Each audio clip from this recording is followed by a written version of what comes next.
Hello दोस्तों, मैं हूं एडवोकेट ईशान, एक्सपर्ट वकील में आपका स्वागत है। दोस्तों, आज हम बात करेंगे एग्रीमेंट टू सेल के बारे में, यानी कि इकरारनामा के बारे में कि आखिर एग्रीमेंट टू सेल यानी इकरारनामा क्या है और इसे बनवाते समय कौन कौन से पॉइंट उसमें होने चाहिए, कौन कौन से पॉइंट उसमें कवर करने चाहिए और इकरारनामा यानी कि एग्रीमेंट टू सेल क्यों जरूरी है, इसके बारे में आज हम इस वीडियो में जानेंगे। तो वीडियो को अंत तक जरूर देखिएगा ताकि आपको इन्फॉर्मेशन पूरी मिल सके। और अगर आपने अभी तक हमारे चैनल को सब्सक्राइब नहीं किया है तो अभी सब्सक्राइब कर लीजिए और साथ ही में बेल आइकन भी दबा दीजिए ताकि ऐसे लीगल नॉलेज और लीगल वीडियो जैसे अपलोड हो आप तक नोटिफिकेशन तुरंत पहुंच सके। तो चलिए शुरू करते हैं।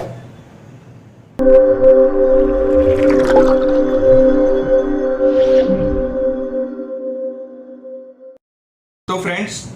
इकरारनामा यानी कि एग्रीमेंट टू सेल के बारे में बात करें तो जब भी आप कोई जमीन या प्रॉपर्टी खरीदते हैं तो जो उसकी अमाउंट होती है वो बड़ी होती है और आप एक ही ट्रांजैक्शन में उसे कंप्लीट नहीं करते हैं क्योंकि उसमें बड़ी अमाउंट होने के कारण आपको समय भी लगता है पे करने में और वो 2 या 3 ट्रांजैक्शन में आप कंप्लीट करते हैं। तो ऐसे में आपको अपनी सेफ्टी रखते हुए आपको एग्रीमेंट टू सेल बना लेना चाहिए।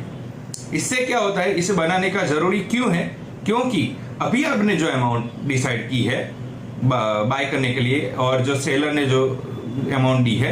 वो बाद में अगर इन फ्यूचर अगर वो जब सेल डीड का टाइम आया या सेल डीड करने का समय आया तो अगर आपने एग्रीमेंट टू सेल नहीं किया है तो वो अगर मुकर जाता है या फिर आपको ऐसा बोलता है कि नहीं अभी और अमाउंट लगेगी तभी मैं आपको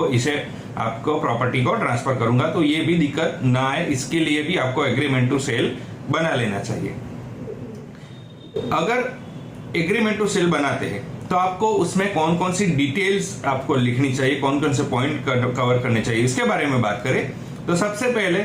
बायर और सेलर दोनों के पूरी डिटेल, दोनों के नाम, एड्रेसेस, पूरी डिटेल उसमें मेंशन करने चाहिए। इसके साथ साथ दूसरा पॉइंट है कि प्रॉपर्टी की डिटेल, यानी कि जो भी प्रॉपर्टी आप बाय कर रहे हैं या सेल कर रहे हैं उसकी पूरी डिटेल उस एग्रीमेंट टू सेल यानी कि इकरारनामा में होनी चाहिए।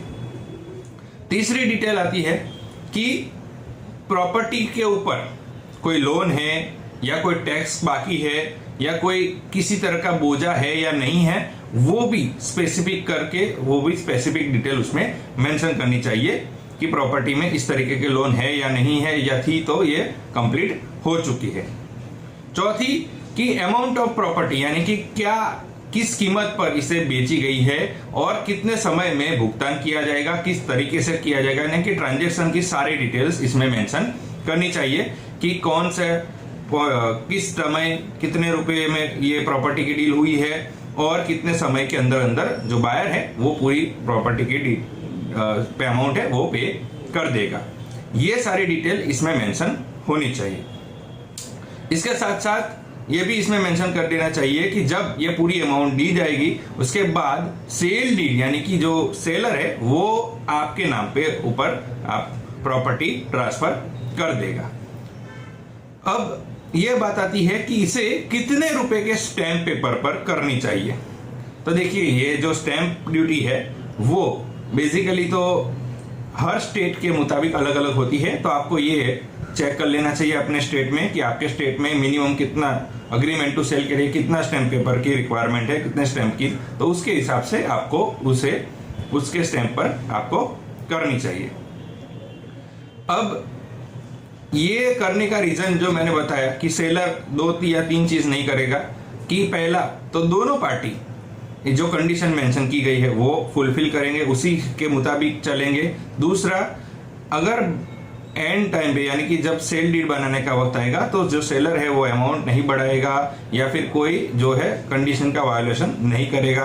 तीसरी बात है कि अगर आपने अभी टोकन दे दिया है उसके बाद अगर कोई और अमाउंट में यानी कि बड़ी अमाउंट में कोई देता है तो भी सेलर उसे आपको मना नहीं कर पाएगा क्योंकि आपके पास उसका एग्रीमेंट हो चुका है।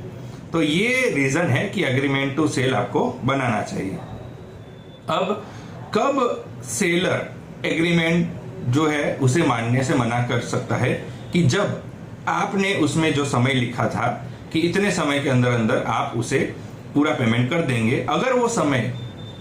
कंप्लीट हो जाता है लेकिन आप पेमेंट नहीं करते हैं या बाकी रहता है, तब इस एग्रीमेंट टू सेल को जो सेलर मानने से मना कर सकता है, तब उसके ऊपर ये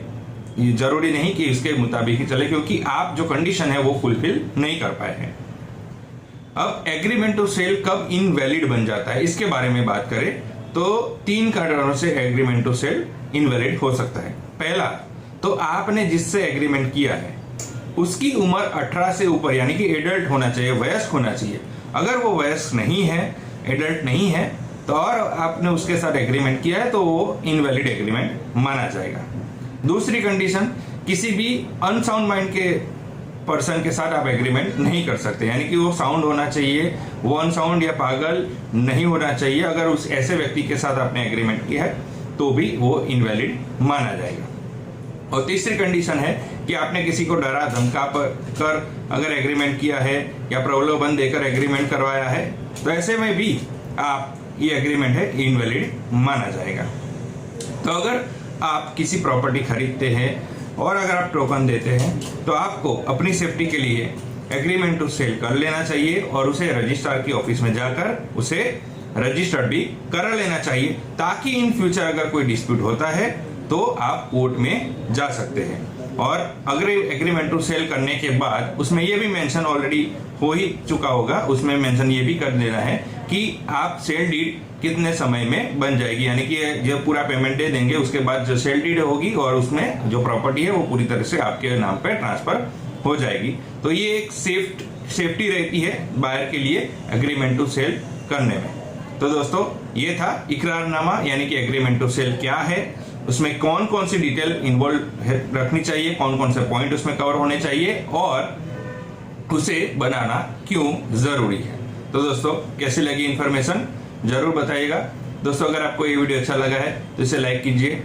शेयर कीजिए। कोई सवाल हो तो आप कमेंट कर सकते हैं या फिर हमारे नंबर पर कॉल कर सकते हैं या फिर आप व्हाट्सएप भी कर सकते हैं। दोस्तों, अगर आपने अभी तक हमारे चैनल को सब्सक्राइब नहीं किया तो अभी सब्सक्राइब कर लीजिए और साथ ही में बेल आइकन भी दबा दीजिए, ताकि ऐसे लीगल नॉलेज और लीगल वीडियो जैसे अपलोड हो आप तक नोटिफिकेशन तुरंत पा सके। इसके साथ ही आप हमें हमारे social media platform Facebook, Twitter, Instagram और लिंक्डइन पर भी फॉलो कर सकते हैं। और इस वीडियो को पूरा देखने के लिए धन्यवाद।